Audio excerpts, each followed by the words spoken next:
Hamjambo. Katika kipindi hiki bado tunaendelea na uchambuzi wa isimu jamii. Tuko katika mada ya maendeleo ya Kiswahili na tunaenda kuangalia juhudi au mikakati ya kuimarisha Kiswahili nchini Kenya baada ya uhuru. Kwa hivyo tutaanza na swali la A ambalo linasema fafanua juhudi au mikakati ya serikali kuimarisha Kiswahili nchini Kenya. Ningependa uzingatie neno serikali. Kwa hivyo katika kujibu kwako, zingatia namna ambavyo serikali inajikakamua kukuza Kiswahili. Kuna zile njia za jumla za kukikuza Kiswahili, lakini sasa utazingatia ni kwa namna gani serikali inakiimarisha Kiswahili. Kwa hivyo hoja ya kwanza tunaambiwa serikali imefanya Kiswahili kuwa somo la lazima, ueleze. Kwa hivyo Kiswahili ni somo la lazima katika shule ya msingi na ya upili na kadhalika. Kwa hivyo ni serikali ambayo imefanya Kiswahili kuwa somo la lazima. Kwa hivyo serikali ndio inajitahidi katika kukikuza Kiswahili. Kwa hivyo usije ukasema Kiswahili ni somo la lazima. Ni somo la lazima ndio, lakini serikali ndio imekifanya Kiswahili kuwa somo la lazima. Pili, serikali imefanya Kiswahili kuwa lugha rasmi. Kumbuka kuna lugha ya taifa na kuwa lugha rasmi. Serikali ndio imekifanya Kiswahili kuwa lugha rasmi.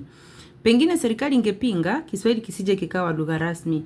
Tatu, serikali imefanya Kiswahili kuwa lugha ya taifa. Utaeleza, useme kwamba lugha ya taifa nchini Kenya ni Kiswahili ambayo inatumika na watu wote katika mawasiliano.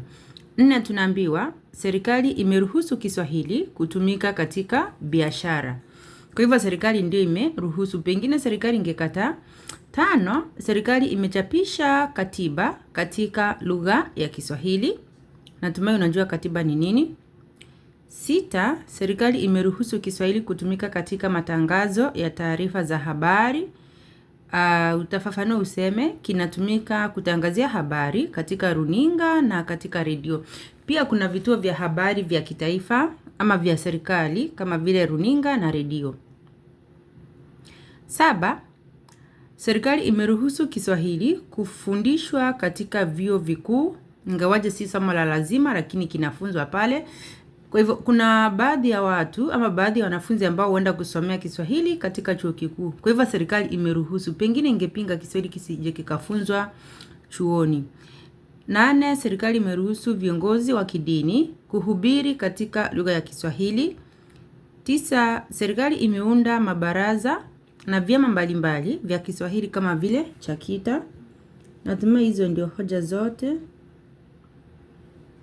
Kwa hivyo ukipata swali kama hili katika mtihani, usije ukachanganyikiwa. Serikali imeweka mikakati gani katika kuimarisha Kiswahili?